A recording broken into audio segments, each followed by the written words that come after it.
What's up, everybody? Good morning and welcome to the Connected to the Webb podcast. I'm your host, Joe Webb. I have been absolutely pumped ever since meeting this young man over here about this subject we're going to talk about. I'm kind of giddy about it. Put something on Facebook this morning to tell everybody what's going to happen. I don't know if Roger had a chance to see that, but not yet. My guest name is Roger Young. We're going to learn about a rising and amazing sport, international sport that is very special, probably unique. And I'm going to do whatever my little part is to shine a light on this amazing thing and help it grow. Roger, good morning. Appreciate you today. Good morning, Joe. Thanks for having me. TGIF. It is a Friday. It is a Friday, so you know. And I got to first of all say, when Roger and I connected, I said, hey, let me get your email address. We'll kind of put it on the calendar. And he goes, sure, my email address, blah, blah, blah, blah, AF. And I'm like, is that what I think it is? And he said, oh, it's exactly what you think it is. Yes. And that was the beginning of our exciting conversation. I'm like, this is going to be awesome. So, all right. Why are you here today, Roger? I am here today because you asked me to come talk about armored combat.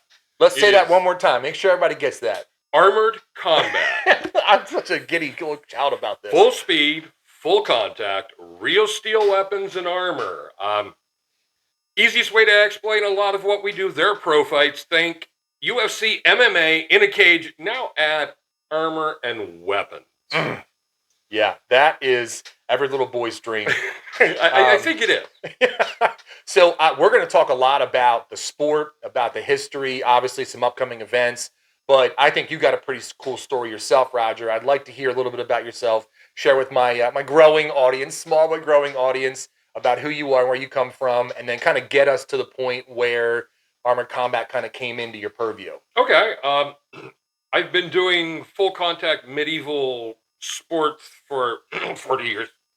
Since 1979. Wow. Different organization, Society for Creative Anachronism. We use rattan weapons.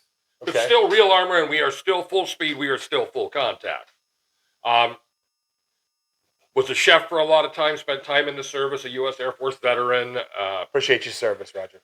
Have a degree in conservation game management. I was a hunting guide for a lot of years. Worked on a preserve here in South Jersey. That chapter ended when I had a client shoot and kill my duck dog. It was the end of my hunting days. I just couldn't come back after that. Shame. Bounced around in corporate training, did the corporate gig, found I really not suited for me. At one point, I weighed 427 pounds. Shut the front door. Yeah. Wow. 427 pounds. Ended up in the ER with blood sugars at like 1,200. They said you should be dead, blah, blah, blah, blah, blah. Wow. My doctor said, dude, you got to quit drinking all that Mountain Dew, iced tea, coffee, blah, blah, blah, blah, blah. Quit smoking, so blah, blah, blah, blah, blah. Yeah, laundry list of items, yeah. Oh, yeah, lifestyle changes. Yeah, you're an executive chef. You need to learn to eat correctly and quit the recreational drugs. Hey, it's all good. It's 2025. 2025, yeah. So, I made a change. How long ago was that, Roger? That was 2010. Okay. At this point, 15 years ago. At this point, 15 years ago, within 6 years, I lost 200 and change in pounds. Oh, my gosh. And have managed to bounce between 230 and 245 ever since. So... And that's kind of a fighting weight for you, right? I mean, you're what, 6'2", 6'3"? 6'2", 6'3". I'm 6'3" on a good day. I don't know. Depending on your shoe. So, a friend of mine, who was one of the founders of armored combat in the United States, made me a deal. You quit smoking, you continue to lose weight, and I'll give you your first kit. Wow.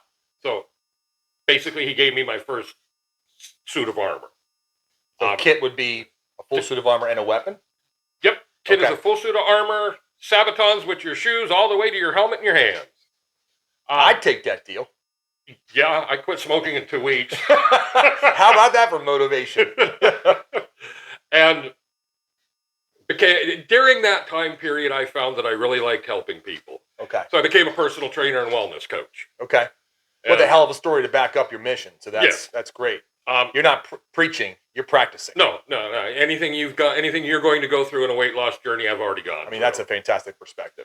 So, It's not easy. It's hard. There's no easy answer for any of it. It's just hard work and a whole lifestyle change. Everything. I've talked to some people that have goals, life-changing goals, not just, from fit to more fit. And part of the intimidation of getting a trainer is that they are these chiseled, specimens. And there's a disconnect there with sometimes the reality, almost fear, like, I'm not never going to be that. So, like, how can you understand? So to have someone that has been through a journey that, in theory, your clients would go through, I'm sure that was a really great connection to meet people. It was a good connection, and it's helped me establish long-term relationships with my clients. Great. So that's how I got to where I'm at. Now, this story with armored combat actually starts in 1990. Okay. So in Europe, they do reenactments in the medieval era. Okay. Very similar to what we do here in the States in Civil War and Revolutionary War. Yeah. They have a little more history over there. A little more history down there than we do. But if you take our really high-end Rev War, like the Hessians with the really intricate, really amazing costumes. Very detailed. In Europe, that's an average reenactor. Okay. They're spot on with authenticity on everything. And at one of the Eastern European festivals, a couple of guys were like, hey, we have these swords. Can we doll them up? We're wearing armor. Can we hit each other? So what are guys going to do? Anybody that asks that question, here's a yes. Here, hold my beer. I got this. So the Russians, Wow. the Russians started it. It Okay. started in Russia. 90s. In the 90s. Okay. The first organized group was Historical Medieval Battle Group. They hosted an event called Battle of the Nations. The group was founded in Russia. As lore goes, it was two mining oligarchs in Russia that fell in love with the sport, funded the sport. So, of course, everybody's like, ooh, that's Russian mafia. We got Bob connections. Yeah. Well, who knows? They founded the sport. Okay. Now we're going to fast forward to 2012. We're going to go back to this group, the SCA, because we got guys that hit each other with sticks that have been doing this for a long time, and they're really, really good at what they do. They still have the technique. They still have the balance. Yep. The form. They have it's the just form. not a metal weapon. Right. And the combat's a whole lot different. There's big differences. Sure. So 8 of them, super alpha males, super dukes, super fighters, went to Europe to compete at Battle of the Nations. 2012. 2012, and they got their asses kicked. Beat like redheaded. These 8 guys were American? Yes. Okay, got Beat like redheaded stepchildren they were. Embarrassed. Yeah. So they came back and said, we're going to go back next year. They came back, they ate their Wheaties, they said their prayers, and they trained hard and made it to the medal rounds. Okay. Now, Russia, being Russia, oh boy, was a little offended that the Americans made it that far. A, they're coming Americans. in hot. Yeah. B, we have absolutely no historical background in medieval combat. That's fair. Our country's not even old enough to be in the medieval times, right? So they blatantly cheated. Oh Lord. There's pictures, there's videos of them holding their guys up. 2013. 2013, holding their guys up. Okay. Trip outside the list, tripping, blah blah blah blah blah. I find that very easy to believe. So the USA, the 2 of the gentlemen that were there, Andre Sanu and J. Travis Brooks, good job, got together and said, hey, we don't like this. Let's do a new league. So they created a new league, the International Medieval Combat Federation. Okay. And so that tournament was in 13. So when did the 2014? Okay, so it was fresh. They were still passionate to the sport, but realized that wasn't the venue they wanted. Right. Got it. So 14, they're like, we're gonna bring it home. So they started with 15 nations supporting them. Created a second international league, a second international group. Okay. In Europe, a lot of the groups competed in both for years. The big difference was you have one side that is really, really, really based on authenticity. Okay. So they want armor to be as authentic depiction as possible. Okay. So we'll make this really easy. Your eyes. You're not allowed to have a lot of bars to protect your eyes. Okay. in this organization. Because that was authentic to That's the time. authentic. So their thought process is, if you want eye protection, get a helmet that has little tiny oculars. IMCF, on the other hand, is like, yeah, no, we're cool with this. We're going to add more bars. We're going to make the sport safe. That's what we want to focus on. Yeah, more safety is an easy way to draw in more crowds, Right. too. Brutality is good for a small group of people, like when MMA first started, but you have to have a little bit of change. Mm-hmm. So now we come back to the USA. The USA, since that time, I believe we have over 30 gold medals in the sport. Yeah, that's fantastic. Now, let's talk a bit about the sport. Your next question is going to be, so what is this sport? Yeah, because you have this growing league, Mm-hmm. and then you're talking about tournaments, brackets, and then you just said medals. So this is a fully fledged sport at this point. This is a fully fledged sport. We are not a LARP. We are not reenacting. Well, technically, yes, we are reenacting because our tournament and our sport comes directly from the 14th and 15th century, directly from manuscripts that talk about what the knights did when they weren't out fighting. Yeah. You ever seen the movie A Knight's Tale? Of course. The foot combat in A Knight's Tale. Okay. That's what we do. That's where it That's came from. Heath Ledger and Sean Connery, maybe? No, that's Outlander.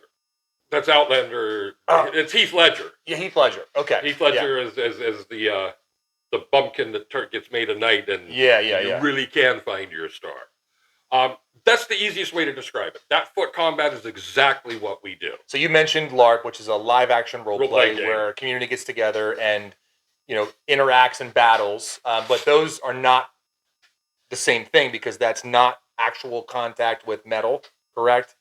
And there's not really a purpose. It's kind of a game kind of thing. This is more of a sport. This is judged, points being awarded. We have marshals. We use our names. I don't create any kind of fantasy name or any kind of gimmicky thing. Right, I'm Roger. right. I fight. Okay. I fight You're for this You're a team. contestant in a tournament. Right. At that point. Okay. We are a legitimate sport. Okay. We have 3 different areas within our sport, however. Okay. What most people see and really like are the pro fights. MMA is the easiest way, with Cage. armor and weapons, in a cage or in a list. And it's an octagonal cage. It looks like the octagon. So Yes. I've seen this, and I'll link to some videos later about that. It is punching, kicking, weapon strikes, shield strikes, takedowns. You get your opponent on the ground, you get to beat him on the ground. Okay. With a shield, drop knees, drop elbows. Is that a point-based It system, is. or is it a submission system? No, where it's a point-based. Guys got to give up. Okay. It's a point-based. Basically, think 10-point must system from boxing. Okay. Yeah. Every strike counts as a point. A strike of exceptional force, meaning I hit you and you move, Okay. is 2 points. Okay. I put you on the ground, that's 3 points. A takedown of sorts. Yeah. Strikes on the ground are double points. You lose your weapon, I get a point. You get knocked out, well, I get 10 points. Okay. Same thing with the TKO. And we have a panel of, here locally, we use 5 certified judges. Okay. That's what they do. They judge pro fights. So that's the first layer. That's the first layer. Pro fight. It's the one that most people really, really love because it's really violent. Okay. It's really cool.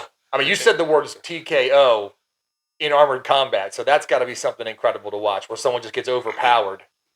What happens with the TKO, in our ranked events, where guys we'll talk more about that as we talk about the next event. These guys are fighting 3 2-minute rounds with 1 minute rest in between each round. Okay. Now, to give you an idea, you wouldn't have been a firefighter. Do you know anything about firefighting? No. I mean, carrying all the gear. So, for our audience, if you all know any firefighters or are familiar with fighting fire, turnout gear with the pack and the face mask is about what we're wearing in that ring. Mm. And breathing through the face mask is about what it's like breathing in a closed face helmet. Yeah, it's tighter. It's not a full breath. So you are rebreathing CO2. Mm. You are going 2 minutes times 3 2-minute rounds. So your cardio better be really, really good. I was about to say you better be. Just when you think you've got enough ring. cardio, well, go get some more. Yeah. So yeah, you get people that are not ready for that kind of assault. Okay. And you'll get a TKO. If you're in the octagon and you're not moving, you're not defending, you're not being aggressive, the marshal or the referee we'll stop the fight. You get a 5 count, and it's a TKO. Our number one concern with our referees and our marshals is safety. It should be. Yeah. If you're not capable of defending, you're not capable of fighting, it's a TKO. And that could be because the strength just left me. I'm winded. My sword drops. That could Or be, if you're on the ground, you don't fight back. Don't try to get away. You're on the ground, you're not making any aggressive, offensive just or defensive movements. For the audience. Okay.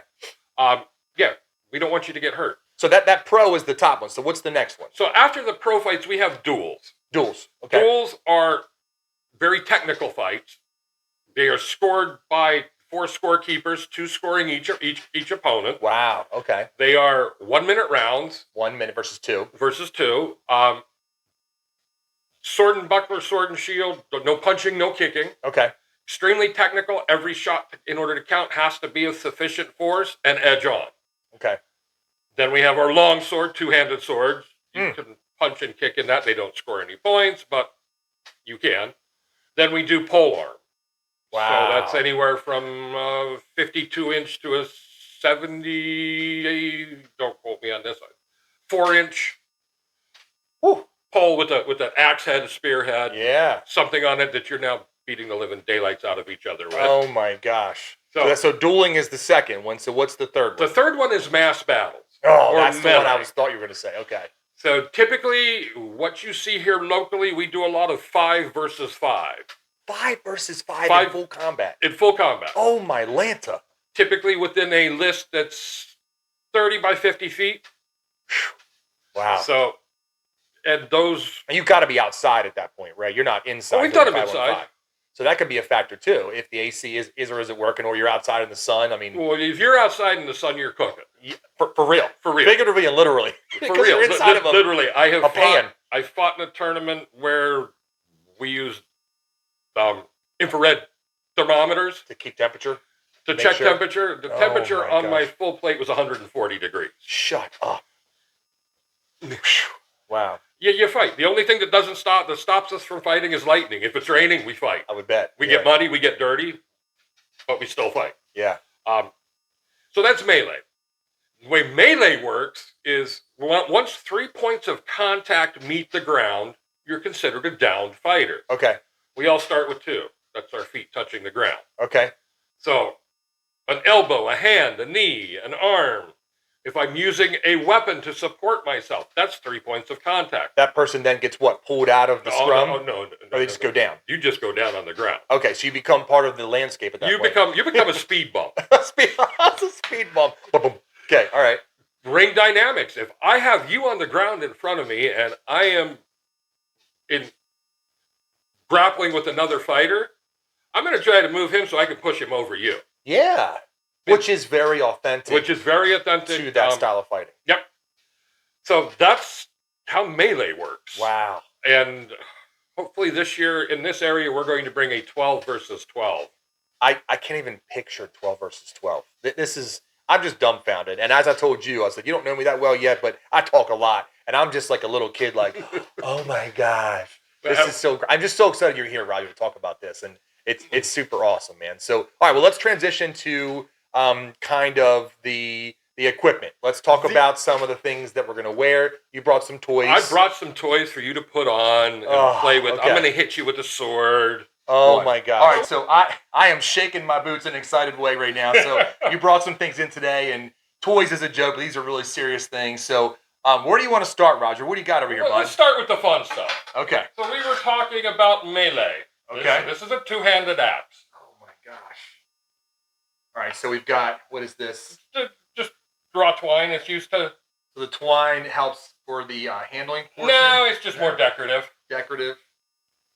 So this is dulled here? So the weapons are dull. 2mm edge, rounded on both ends. There are no sharp points. Yeah. We don't allow thrusting.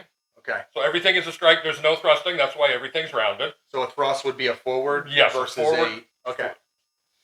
So in melee, that's what you're going to strike your opponent with. So now I can ask you a question. How would you Just so we're clear, we're talking about full combat where I am swinging with my full power, and this has no blade per se, but oh my gosh, that's crazy. So that's an axe. That was made by an American armorer in Texas, Purple Heart Armory. Okay. So Mostly everybody knows the knight sword. This is an arming sword. I've got leather on the hilt. Leather on the hilt. Right. And you can see it's still got a really great groove down the center. Nicely forward, nicely made, nicely balanced. No point. And then I like the end here where some of the movies would have a jewel or something. Yes. But most of the arming swords never had that. That feels what, like maybe a pound or two? Just under 2 pounds. 2 pounds, okay. Balance point is on this one is just about 3 inches in front of the hilt. Oh, that's wild. That's wild. My preferred is the saber. Oh, the saber. So I don't know if you can see that here. It's got a curve right here. Still has the groove, the handle. The bottom's gonna be a little different, but then, oh, that is this is fantastic. And again, there's no bladed edge, but this thing is not gonna tickle. No. So these two swords were made by Firebeard Dragon and Armorer local to Cecil County. Wow, that's great. Say that name again. I'll put it up. Firebeard Forge. Blech. Firebeard Forge. Yes. I'll put them on the channel. Jared is an amazing armorer. He's made these two. He makes a lot of stuff for raffles we give away. We'll talk more about that. Okay, got it. So those are the weapons. Okay, fantastic. I do duels. Okay. I have had a couple of TBIs, brain injuries. My neurologist no longer lets me do melee or pro fights. And is that because of taking a headshot? Yeah, I took a huge major concussion. I was out for, they said, over 45 seconds in 2018. Was out of fighting for 18 months. Got cleared to come back and fight. Walked out in my driveway, hit ice, and bam, went down on the driveway. Oh man, that's horrible. He was like, "Yeah, dude, you can't fight anymore." Time to be a marshal. No, we'll talk about more of that. Okay, all right, got it. So this is a buckler. Buckler. We talked about sword and buckler. Yeah. So again, about a pound or two, which doesn't seem like a lot, but when you have all this armor on and you're moving all this around, this is a big deal. So, this is what I fight. This is my preferred. Wow, this is crazy. I mean, just holding these in my hands, I get this feeling. I mean, I got chills already, but like just holding these gives you like, it takes you to a spot in your head. Like, oh my God, I'm holding a buckler and a shield and a sword, real shield and sword, beyond anything I ever had as a kid. If you had the trash can lid and the stick we found in the yard that we probably were all fighting with. That's the MNC stages. Yes. I mean, wow, this is amazing. This is amazing. Wow. And this is your preferred? This is my preferred. This is a 15th century Tollhofer buckler. Most bucklers are small circles. Okay, yeah. All the way down to I fight with a buckler that's about the size of just this. Then we talked about sword and shield. Okay. Go to that. Okay, we're going to upgrade from the buckler at this point Buckler to the shield. This is my competitive shield. Okay, so we've got two in the back here. Two in the back, so you're right-handed, so you would go here. Yep. I'm left-handed, it'll be different, but okay. And this is again about a pound or two. And then you're fighting same thing. I mean, look at this. Look at this. This is incredible. Look at this. Wow. So, all right, just keep right there. Oh, look at, so I just gave you a nice runway. All right. So now we're gonna add a gauntlet. Oh my gosh. I mean, just the sound of this is epic. Okay, that is a whole nother level of excitement right there. Now, oh my gosh. Now we're gonna take your hat off. And I'll tell you right now, just holding this, it's already harder to grip with the gauntlet on. So take your ball hat off. All right, so let me put this. Here, I'll do this. We'll do this for you. Now we're gonna put the helmet on. Wow. I mean, my vision is. It's not. It doesn't fit you, so it's probably not padded correctly. But just put your shield up, hold your sword, and stand right there. All right, it's about to get real. Holy shnikes. That was about a quarter hit. Did you feel anything? I mean, not physically, but my bell just rung. Okay. Oh my God. This is insanity. That was epic. So stay right there. We're going to take this gauntlet off. Okay. You said that felt a little clunky for handling a sword, right? Yeah. So I do duels only. So This is I am smiling ear to ear right now. You can't see this. This is a custom-made gauntlet. Okay. We're going to put that right on. Got it. Got it. Oh, I have much more movement. And you can see the pinky and the ring finger are actually connected. Oh yeah, much more grit. Mm-hmm. Much more grit. And what would be the use of this type of gauntlet over the other one? That's strictly a dueling gauntlet. It gives you control, more control over the blade. Okay. You know. Yeah, it's fascinating.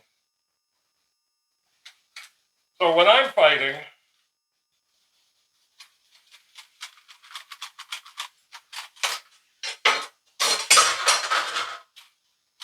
I'm only holding it with.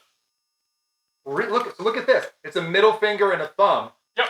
These two are open. These two are open, and that way, when I close, I have. Oh my gosh. Offside. Shut. Much more control over this. These are bifabricated because you do get hit in the hand. So I'm going to protect. Wow. The most typical ones by a double gauntlet. So I feel like I'm 5-year-old right now, and I'm fighting in my backyard. This is amazing. Oh my gosh. And this helmet's about, I think probably a little higher, like 3-4 pounds maybe. Oh no, that helmet weighs 13 pounds. 13. Okay. Yeah. I mean, it feels light for what it is. Mm-hmm. So when you struck me though, it was not only the force. I felt the force of the hit. It rung like a bell. I mean, literally ring your bell. And I heard that the sound was an issue. I'm probably talking loud right now. The sound was an additional layer I didn't expect. So the difference there is that helmet's made to fit my head. Okay. I don't get any sound ring. So that's just it. Okay. So the lack of a size fit is where the sound came from. Is where the sound comes from. If you tend to get that, a lot of times we add earth magnets in the top of the helmet. Okay. Interesting. That eliminates the ring, the sound of the helmet getting hit. Okay. But you didn't feel anything. No. There was no pain from the strike. I mean, it was incredible. So would you say armor works? Yes, armor works. I am a fan of armor. All right, let's sit back down because I'm starting to shake. Really, I'm excited right now. So, all right. So how was that? Whew. I mean, I have this. All these things in my head are flying around. I mean, the first one is that was incredibly fun, and you struck without asking. So to prove your point, I wasn't bracing. No. So it was just a bang, and which to me simulated getting swung at when you weren't expecting it. Mm-hmm. And I love that. And that was just cool. It was just cool. And I can imagine immediately being in a duel. And at the same time, when you were taking it off, I'm saying, I can't imagine being in a space with 4 of my teammates, 5 of them, that's 9 other people, or 12 on 12, 11 other people. I mean, just giddy at that point. And I almost felt like I was a child again in a good way, right? Not that this is childish, but it takes me back, man, to a good place. I think we all wanted to be, at one point, knights in the medieval times. Yes. I just get to do it for real. Yeah, spacemen, firefighters, knights, pretty much every little boy. So we were talking about the different legs. Okay. So this helmet is called a wolf rib helmet. Wolf rib? Wolf rib. It's documentable to the mid to late 14th century. Okay, to keep it authentic. The blackened bars, that's the additional safety that we went for in the IMC. Okay, I was going to ask you. So what that does is that stops. Okay. I mean, you can actually get a blade. But in the middle of combat, that strike is so rare that's not going to happen. Yeah, and it's illegal, right? You can't do the thrust. Well, stuff happens. Right, inadvertent. Inadvertently. We go by intentional versus unintentional. Okay, got it. So, now that helmet being late 14th, 15th century, the rest of my armor has to match that period of time and come from that part. So, Western European, all the armor has to match within 50 years, except for gauntlets, because, again, safety. Yeah. If I was fighting real, they would be individual finger gauntlets, and I have to work on Monday. Yeah, and I kind of like my hands, so. I'm gonna push this a little towards you. So we allow those kind of safety things. Okay. But if I decide to compete at an international, I have to have all that documented. So it has to go to a committee. I have to provide pictures. I was going to ask you that. So when you said has to, you're referring to a set of standards you have to meet? Mm-hmm. So I have to send pictures, i.e. Exact replicas from museums. And reference something historical. And show this was actually used during that time period. I think that's fantastic. That keeps the integrity of the sport. We use museum exactant replicas. Metropolitan Museum of Art in New York has great exactant replicas. Wow. Philly Art Museum has a great armor thing. So you can go take pictures of the armor right there. Okay, so that counts. That counts. The other thing is called miniatures. You've seen the medieval scrolls with all the little paintings? Yeah. Those are miniatures. Okay. I found 2 miniature pictures of this helmet. Oh, wow. Wow. So I can now use this helmet. So how much, between the fighters and all the people competing, how much customization is there after you prove your authenticity? Do they color or paint? You're not allowed to. You can, but you have to prove that particular type of armor, that time period, painted armor existed. Okay, and then the shield. Is there a coat of arms? You pick a sigil or coat of arms, a device for your team. Okay, got it. That happens to be registered to me from the other organization that I play in. Okay. So yeah, that I own. That's copyrighted. Awesome. Trademarked to me.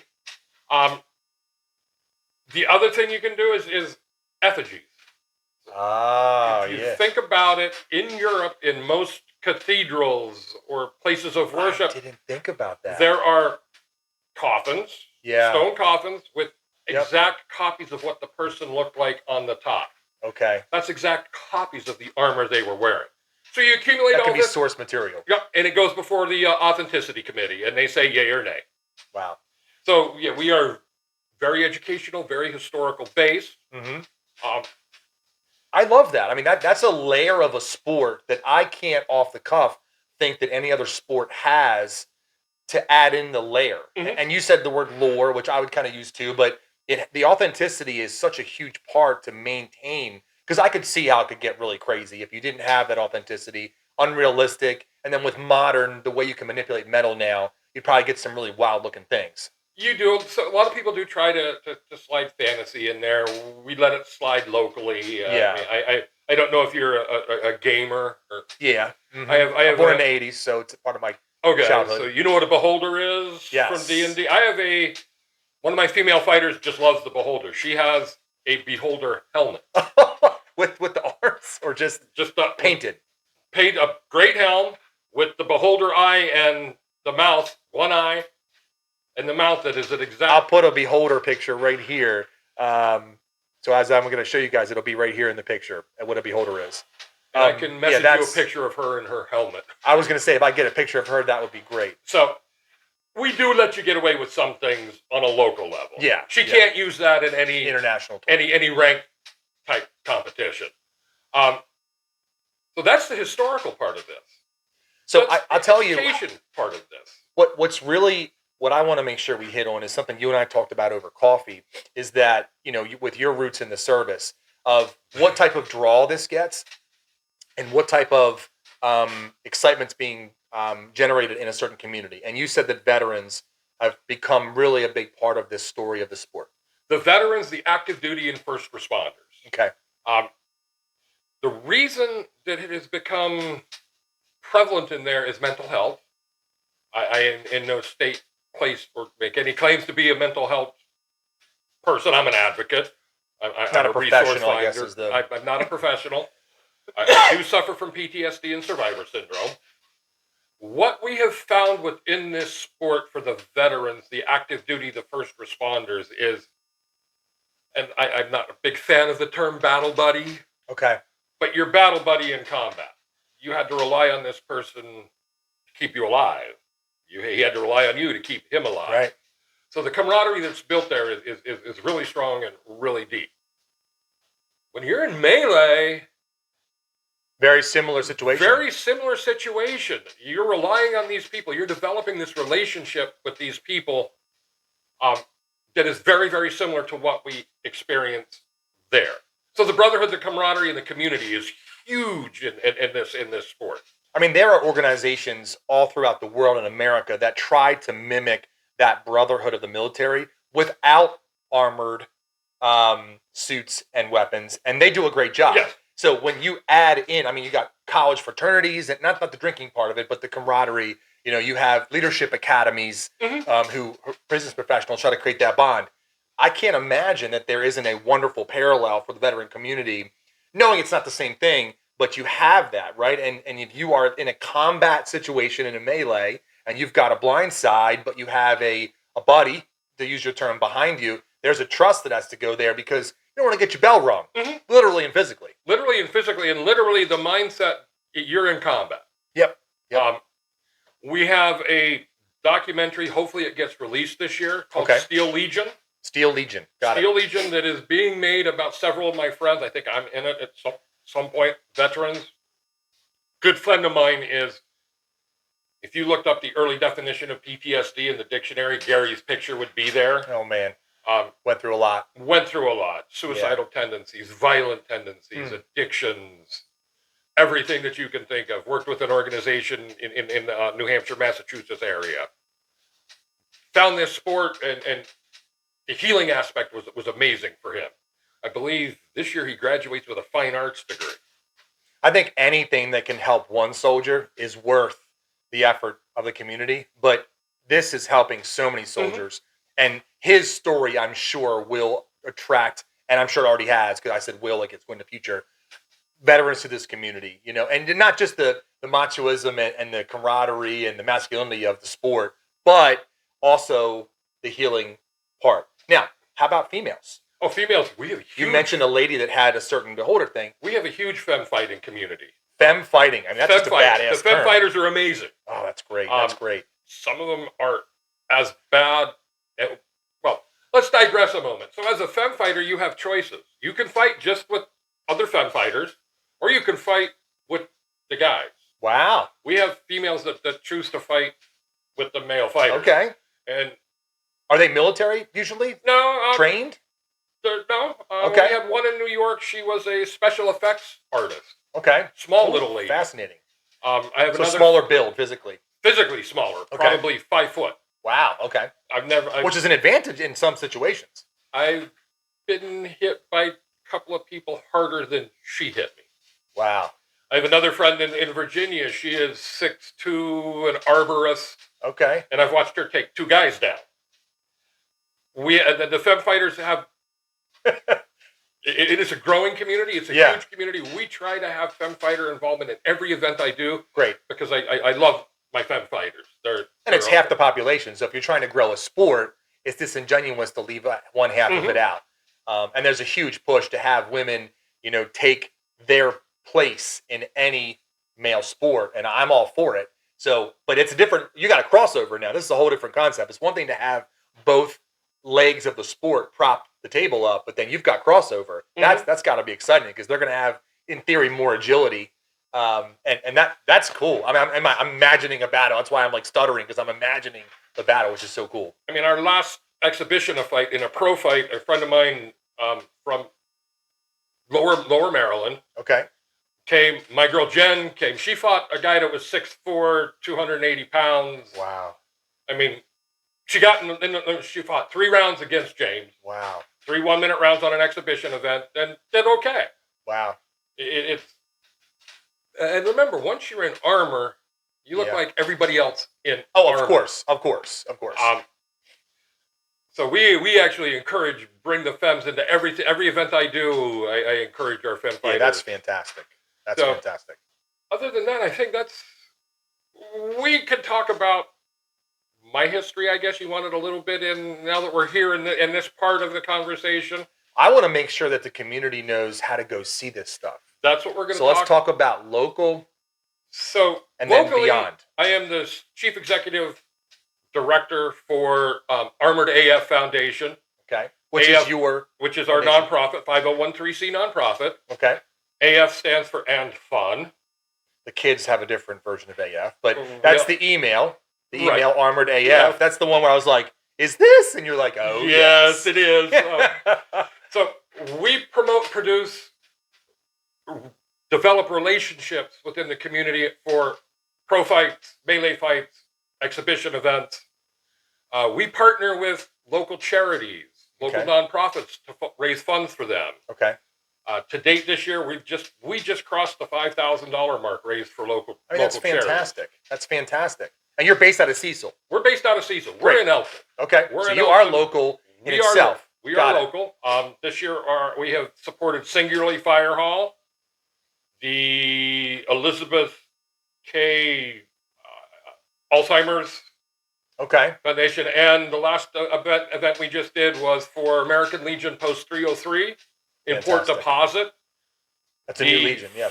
First American Legion to be created in the state of Maryland in over 25 years. I mean, that's fantastic. That must have been cool to be a part of that. I'm the vice commander. That one too. That was a layup. Let me lay that out there. And throw a little self promotion here. Yeah, but that plug is a great cause anyway. So that's fantastic. We're working with CHAP this year at one of our events. We're working with Pathfinders for Autism. That's amazing. We're working with Yes Youth Empowerment Source in Elkton and the Elkton Downtown Alliance. We're working with Voices of Hope for a big event this year. Wow. So we partner with a lot of different organizations. Okay. And your charity events, are they live events? Yes. The show? So that's what I was going to make sure everybody knows, is that we're talking about these great causes that you are raising money for, but it's also a lot of fun. It's also a lot of fun, and it's a good way for you to come out and support the cause, support our fighters, and support us. For instance, coming on May 17th at Fifth Company Brewery. There we go. In Perryville. Fifth Company Brewery. Literally right across that bridge. I mean, literally over the bridge, off the exit, 1 mile. Not hard to get from Us Hartford County people, we're so hesitant to cross that bridge, but cross the bridge, May 17th, so, Fifth Brewery. Keep going. Fifth Brewery is Mayhem in May. It is the AMCF, IMCF Team USA qualifiers. Wow. So these guys have fought ranked events all year. Now they're going to fight for the opportunity to represent the USA at World Tournament. Wow. In their weight class. Wow. That'll be May 17th, Fifth Company Brewery. What time of the day? Starts at 1 p.m. Awesome. I will send you a flyer so you can pop the flyer up. Absolutely. There's a QR code to scan there. My boys and I have some morning lacrosse that we're going to deal with, the playoff lacrosse, and then we're going to try to come up there. Tickets are $25 for general admission. Okay. That gets you your first beverage. VIP tickets are $50 a ticket. That gets you seated underneath a tent. Okay. On a padded chair with a souvenir cup and your first beverage. Okay. And then we have bring your own chair. $15, bring your own chair. Hang out in the field. Put it where you want. Okay. We will have vendors. We have 2 craft breweries. Fifth Company. Yep. And then Belfonte Brewery from Delaware is coming down. Yeah. Okay, great. So we'll have 2 breweries there. We have Killer's Sweets. Cookies that are like, oh my God. They're killer. they're killer cookies. They're like this big around and like this thick, and I've seen the pictures are wild. To die for. Yeah. We have Spartan Cigar Lounge. She's awesome. One of our longtime sponsors. She'll be there. Greek Girls Ice Cream. Really? They're now in Perryville. Yep. Where the old boxcar. Yep. Is now Greek Girls. Yep. They're a huge sponsor of ours. I just heard about them like 2 weeks ago.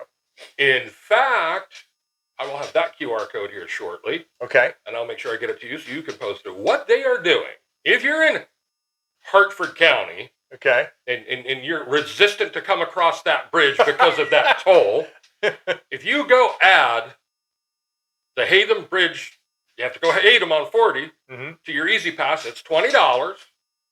You take a copy of that receipt, you scan the QR code, Greek Girls will give you that $20 in gift money to them. Oh, that's fantastic. So now it doesn't cost you anything. Wild. That doesn't cost you anything to come across that bridge. Yeah, we got to go across the bridge now. Now you have to, because you have to come see Greek Girls. Yes. Got to walk across the street, Fifth Company. Out in front of that on the 17th of May, you'll come see us fight. And by the way, there's armored combat. By the way, yeah, we have armored combat there too. So that's our May event. Pre-register for tickets, or can you pay Tickets there? are available online and at the door. I would suggest checking online because our events, this one I don't think so, but our indoor events sell out. Because of space and fire capacity. Because of space. Yeah. And I hate turning people away, but sure, it happens. Okay. I apologize to anybody that's watching that got turned away. I'm sorry we couldn't get you in. There's this little guy, they call him, oh yeah, the fire marshal. Yeah. That comes. But an outdoor event still. Outdoor event. Pre-registering also is Yep. a way to protect your ticket. Yep. So we'll have swag available. That's our May event. Okay. Then in June, on June 21st, at Sonetta, the old Hunter Sale Barn in Port Deposit on Major Tome Highway. Yeah. We're doing an exhibition event there that will be featuring 3 versus 3 melee, duels, Oh, wow. pro fights. I think we have 6 teams signed up. And oh yeah, there's a car show from 4 to, I believe it's 3 to 5, and then we're 6 to 8. So there'll be food, there'll be car show, there'll be vendors, all that kind of And Armored Combat. And Armored Combat. I'm going to keep putting it. And Armored Combat. And Armored Combat. Yeah. Then in July is our first ranked event for the 2026 season. Wow. It'll be a pro fight event at Fifth Company inside in the air conditioning. Okay. We'll probably have 10 pro fights, various weight classes. A lot of fun. Okay. Then our next event after that will be Combat Fest in Elkton, Maryland. Wow. So you guys have a full calendar. Yeah. And can we see all this on the website? It's all on the website. And what's the website again so everybody can hear it? This one, you can go to armormania.com, Easy to remember. armoredaf.com, or dssteel academy.com. They'll all take you to the same website. You just pick which one you want to go to. Events are right on and they'll feed you towards the events. Good. Yep. Good. There's fighter profiles on there, board of directors profiles. So the Combat Festival currently is going to be the premiere of the American Duelist. That other side we were talking about. Yeah. We have invited, I think we're inviting 14 duelists, 10 males and 4 female duelists. Oh my gosh. In order to be invited, you have to have been a nationally ranked duelist. Okay, you have to be seasoned, right? So you have to be Ranked. You have to be bronze, silver, or gold medalist So it's a high caliber of nationally competition. or an internationally. We have 3, 4, 5 international gold medal holders that I think are going to be attending.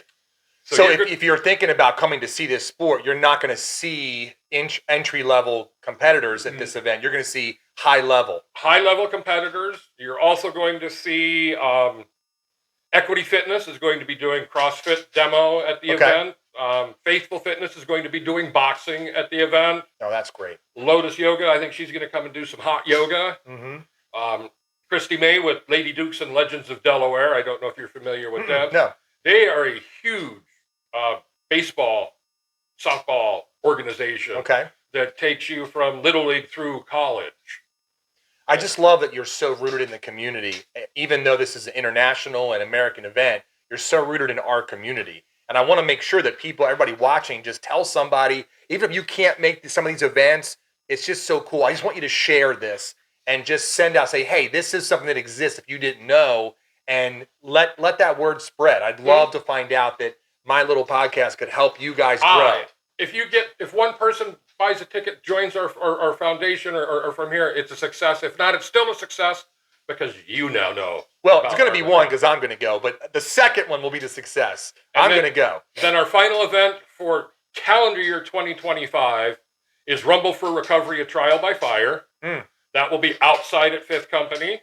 Currently, we have 17 teams committed to that event. Wow. We have 17 teams. 17 teams. We have White Company, one of the top 3 ranked teams in the world, coming over from Great Britain to fight. Oh my gosh. We have Warlords out of Dallas, gold medal winners coming to fight. Dominus, another top ranked team, is committed, not confirmed. So we will have 5 versus 5 melees at that event. Yeah. We will have duels at that event. We will have pro fights at that event. And yes, we will have 12 versus 12. That is just so wild. And so anybody that's listening who doesn't know the story of UFC and MMA, this is how it started. It was small local events crossing over from state to state, getting a little bigger and a little bigger, bringing international competition. Other countries had their version, and then they were all connected. And then the tournament style moved into 1 versus 1. It all kind of evolved. And you're in the middle. I would say ground root would be 20 years ago, but you're in the middle of the growth of that sport. And I am so excited for you, your competitors, I mean, you guys have brackets, you have people coming overseas. It's a big deal. You have sponsors everywhere. Local community members want to be a part of it. Mhm. I'm just so proud of you guys and what you're doing for the community, for the veterans, and obviously for anybody that wants to be involved. There's no way you can go to this thing and not have an absolute No, blast. it is a true family fun thing. We had what our a last fun indoor thing. event. One of our sponsors had his 3-year-old's birthday at the event. I can't imagine. So, that's just. Let me digress a minute. We kind of got a little sidetracked here. I got excited. So we have Team USA qualifiers in May. Okay. These guys are fighting for the opportunity to fight in Team USA. Now, that's the first week in August. And for the first time in the history of that sport, it will be held here in the U.S. That's Houston? That's Houston. That's right. Yeah. We have 18 countries representing in Houston for that event. So if you want to think about it like this is like the Olympics. For this sport. For this sport. These guys are representing Team USA. They're flying red, white, and blue. They're proud to represent the country, Team USA. They're going to fight their hearts out. And you're going to have people fighting in the duels, people fighting in the pro fights, people fighting in 5 versus 5, 12 versus 12, 30 versus 30. What? And then the 30 versus 30. Oh no, it gets better, my friend. We're attempting to do between 150 and 200 versus 150 and 200. I cannot even fathom, number one, the size of that venue, and then to see that, that's incredible. That's incredible. And you would mention something that's really important to us here, sponsors. Yes. This isn't free. Right. We look for sponsors regularly for the Armored AF Foundation. Let me be crystal clear what that money goes to. That money goes to supporting the competitors. Okay. I'm glad you said that. We provide hotel rooms for every competitor. We have competitors driving from New York, Maine, Virginia, North Carolina, Ohio, Pittsburgh. And when the sport first started, you'd drive to an event and a lot of them would drive home because it's expensive. Yeah. And I just became extremely uncomfortable with people driving home at 11 o'clock at night. After having this physical combat. After fighting in this physical combat, driving back to Pittsburgh. What if somebody I'd feel horrible. So the money from the foundation goes to provide rooms. We provide travel assistance. Awesome. We will sponsor fighters. We're sponsoring a couple of fighters for Team USA. If they make the U.S. team, we will continue to sponsor them through Worlds. We provide assistance because, yes, injuries happen in this sport. Yep. So you have to have medical insurance. There's no medical coverage for this. Yeah. You need your own. But we will provide assistance for other things. Okay. Like you get injured and you're out of work and you have 4 or 5 days or a week until your short term kicks in. We'll help with that. And anybody who wants to become a sponsor, can they also see that opportunity on those websites? Yes. If you go to our website, click on Armored AF. There's a sponsor link, a sponsor page. We seek sponsors for every event. The other side of that is the more sponsor money we get for an event, the more money we're able to donate to the charity we support because it doesn't have to come out of ticket sales. Right. And we have some opportunities. I mean, some of these events, for instance, the October, it's going to cost quite a bit of money to bring teams from Europe. Oh, yeah. Because we have to pay for that. The community does really well. We have developed some relationships with some sponsors that have been with us since our very first event. Great. Fresh Source Farms, Andy Musa has been was a vendor at our very first event, has been a sponsor and attended almost every event since then. Wow. So we tend to build families. It seems to be a tight community to start with. And you mentioned when we had coffee, and we'll talk about this before I let you go, that it really is a family atmosphere and the way it grows. And I thought that was pretty significant. I mean, on the surface, you have, extreme combat with extreme conditions. But then at the center of it, you just have family, camaraderie, mental health awareness. There's just so many amazing things that can come out of these experiences. And I just think there's a really need for that in this world that we live in. And unbeknownst to you, as your industry was starting and you got involved, I think it has a place right now. It needs it. And there's a lot of people that need the healing and the outlet that this sport offers. And I'm excited to kind of talk about that. So I'm glad you brought that up. Yeah, it is. It is.